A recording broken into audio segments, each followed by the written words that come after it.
मध्य प्रदेश में परिवहन विभाग के आरक्षक सौरभ शर्मा की बेनामी संपत्ति का सच सामने आने के बाद से ही सियासत का पारा चढ़ा हुआ है। इस हाई प्रोफाइल केस में कई बड़े राजनेता और अधिकारियों की संलिप्तता का संदेह भी है। जांच एजेंसियां इसकी जांच कर रही है, लेकिन उसके पहले कांग्रेस नेता और विधानसभा में उपनेता प्रतिपक्ष हेमंत कटारे ने प्रेस वार्ता कर पूर्व मंत्री भूपेंद्र सिंह पर गंभीर आरोप लगाते हुए कहा कि सौरभ शर्मा की नियुक्ति में पूर्व मंत्री की गहरी दिलचस्पी थी। उन्होंने इससे संबंधित पत्र भी मीडिया को दिखाए। इन आरोपों के तुरंत बाद पूर्व मंत्री भूपेंद्र सिंह ने इसे निराधार बताते हुए खंडन किया और कटारे पर मानहानि का केस करने की बात भी कही। एक कागज ऐसा बता दे, कोई एक ऐसा पत्र बता दे, कोई मेरी नोटशीट बता दे जिसमें मैंने ये लिखा हो कि सौरभ शर्मा की दी जाए। तो भूपेंद्र सिंह जी ने दो बातें कही मूलतः इसमें। एक बात कही कि मंत्री का आरक्षक की नियुक्ति से कोई संबंध नहीं होता है। सहमत हूं मैं इस बात से, ये बात सही है, अच्छी बात है, उनको इतना ज्ञान है। दूसरी बात उन्होंने कही कि कोई भी एक कागज दिखा दे या एक पत्र दिखा दे या नोटशीट दिखा दे मेरा और सौरभ शर्मा के बीच का, तो मैं एक नहीं दो कागज दिखाऊंगा। और जो पहली बात कही उन्होंने, क्योंकि उनको इस बात का ज्ञान है और उसके बाद भी उन्होंने इस नियम की अवहेलना करी है, तो स्पष्ट है कि उनकी मंशा क्या थी। अब मैं आपको सौरभ शर्मा का जो नियुक्ति पत्र है, ये सारे डॉक्यूमेंट्स में आपको हार्ड कॉपी भी दे दूंगा, सॉफ्ट कॉपी भी दे दूंगा। सौरभ शर्मा का नियुक्ति पत्र है 29/10/2016 का। इस नियुक्ति पत्र को आप जरा देख लीजिएगा, मैं आपको भिजवाऊंगा। और इसमें जो मेन गौर करने वाली बात है वो यह है कि नियुक्ति पत्र में प्रतिलिपि की गई है मंत्री के निज सहायक को। यह है नियुक्ति पत्र सौरभ शर्मा का। नियुक्ति पत्र में सेकंड नंबर पे जो प्रतिलिपि की गई है, ये प्रतिलिपि की गई है माननीय मंत्री जी के निज सहायक की। और उसमें क्या लिखा है? उसमें लिखा हुआ है निज सहायक माननीय परिवहन मंत्री जी की नोटशीट क्रमांक 14/9/2016 के संदर्भ में सूचना। मैं तो अपने पत्रकार भाइयों से मुझे जानकारी मिली है कि कांग्रेस के विधायक हेमंत कटारे जी के द्वारा ये जो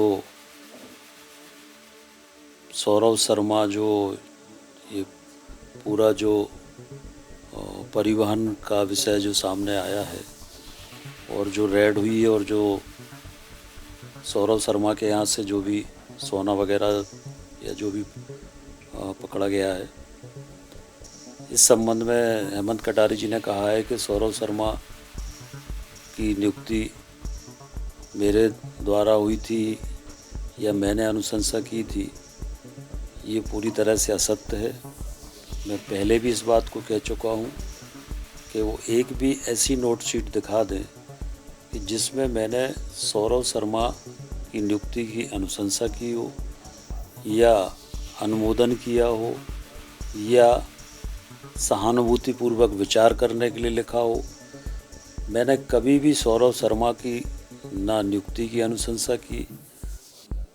एक सामान्य रूप से मंत्रियों के पास आवेदन आते हैं तो विभाग को भेज देते हैं, पर नियुक्ति का अधिकार भी परिवहन मंत्री को नहीं होता, ये आयुक्त ट्रांसपोर्ट कमिश्नर को होता है।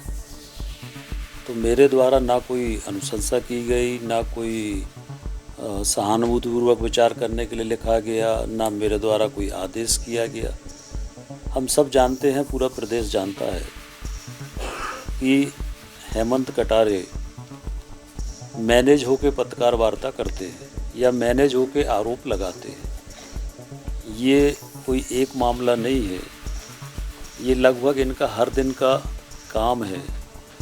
विधानसभा में अगर हम देखें तो विधानसभा में ये प्रश्न लगाते हैं, ध्यानाकर्षण लगाते हैं और उसके बाद फिर मैनेज होके उसी के पक्ष में पत्र लिखते हैं, उसी के समर्थन में पत्र लिखते, उसके बाद उस बारे में नहीं बोलते, उसके बाद उसकी कार्रवाई के बारे में कभी नहीं बोलते। इसी तरह से पूर्व में सुधीर शर्मा जी के ऊपर इन्होंने आरोप लगाए और फिर बाद में मैनेज होके और स्वयं ने कहा कि ये आरोप गलत थे। तो हेमंत कटारे जी, पूरा प्रदेश जानता है कि मैनेज होकर पत्रकार वार्ताएं करते हैं। जब इस मामले में ये जो रेड हुई है, जब सारी जांच एजेंसियां जांच कर रही है, इनकम टैक्स भी जांच कर रहा है, ईडी भी जांच कर रही है, लोकायुक्त भी जांच कर रहा है, जब सारी जांच एजेंसियां जांच कर रही है तो क्या पत्रकार वार्ता करके जांच एजेंसियों को प्रभावित करने का प्रयास है? क्या जो असली आरोपी है उनको बचाने का प्रयास है? क्या उनको बचाने के लिए ये सारा जो मामला है वो डाइवर्ट करने का प्रयास हो रहा है? पर मैंने पहले भी कहा और आज फिर कह रहा हूँ कि जांच में सत्यता आएगी और जो भी आरोपी हैं वो सारे आरोपी, उन पर कार्रवाई सरकार करेगी। जहाँ तक हेमंत कटारे जी का सवाल है, ये स्वयं 376 के आरोपी रहे हैं और 376 एक महिला पत्रकार की तरफ से ये केस रजिस्टर्ड हुआ था और उस केस में मुझे मालूम है कि उस एफएसएल के माध्यम से वो जो पॉजिटिव रिपोर्ट थी रेप की, उसको किस तरह से नेगेटिव किया गया, वो पूरी कहानी मुझे पता है। वो भी मैं सामने लाऊंगा कि कैसे वो नेगेटिव रिपोर्ट हुई। इसकी पुनः जांच के लिए भी मैं लिखूंगा। और हेमंत कटारे जी की भोपाल में आज अनेक प्रॉपर्टी हैं, अनेक संपत्ति हैं, ये कहाँ से आई? हेमंत कटारे जी का जो आईएसबीटी पर पेट्रोल पंप है, उस पेट्रोल पंप के आजू बाजू में जो झुग्गी झोपड़ियाँ हैं, उन झुग्गी झोपड़ियों में इनके भाई योगेश कटारे के संरक्षण में गांजा बेचा जा रहा है, ब्राउन शुगर बेची जा रही है, तमाम तरह के नशीले पदार्थ बेचे जा रहे हैं। इनके खुद भाई के ऊपर, योगेश कटारे के ऊपर 35 आपराधिक प्रकरण हैं और ये चुनाव के समय भी भिंड में कैसे चुनाव जीते ये भी मुझे मालूम है। भोपाल से अपराधियों को ले जाकर बूथ कैप्चरिंग करके ये इन्होंने चुनाव जीता। तो वो पूरे समय भोपाल में रहकर और मैनेज होकर इसी तरह से लोगों पर आरोप लगाते हैं, पर मैं उनको मैनेज करने वाला नहीं हूँ। मेरा राजनीतिक जीवन खुली किताब की तरह है। और उन्होंने कहा कि सौरभ शर्मा की नियुक्ति मालथौन चेक पोस्ट पर मेरे समय में हुई थी। मेरे समय में सौरभ शर्मा की ना केवल मालथौन चेक पोस्ट, किसी भी चेक पोस्ट पर नियुक्ति नहीं हुई। मेरे समय में ऐसा परिवहन मंत्री था जिसने पूरे प्रदेश में चेक पोस्ट बंद कर दिए थे। तो उनको तो मेरी प्रशंसा करना चाहिए कि मैंने तो चेक पोस्ट बंद किए थे। तो वो तो उल्टा प्रशंसा करने की जगह आरोप लगा रहे हैं। तो ये सब किसके कहने पे कर रहे हैं, क्यों कर रहे हैं, ये सब जानते हैं। और ये पूरी तरह से एक असली आरोपियों को बचाने के लिए मामले को डाइवर्ट करने की कोशिश हो रही है।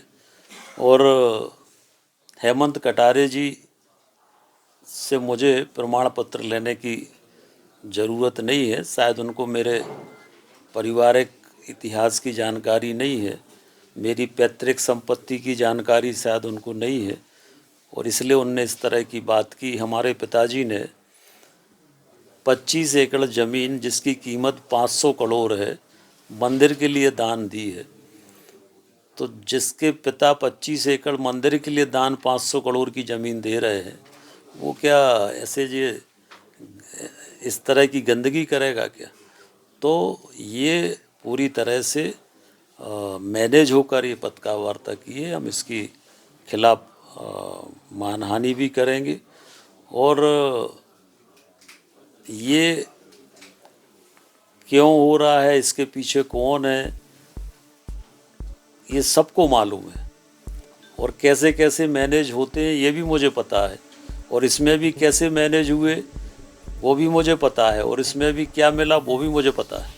इन पे कुछ रोशनी डालना चाहेंगे? तो मैं सब बता दिया, सारा स्पष्ट कर दिया। जैसे आपने कहा कि वो मैनेज होके कर रहे सब जानते हैं कहाँ से मैंने, जो असली आरोपी हैं वो अपने बचने के रास्ते ढूंढ रहे हैं और जांच एजेंसियों को गुमराह करने की कोशिश करते हैं, अपने ऊपर आरोपों से बचने के लिए मामलों को प्रायोजित करने की कोशिश करते हैं।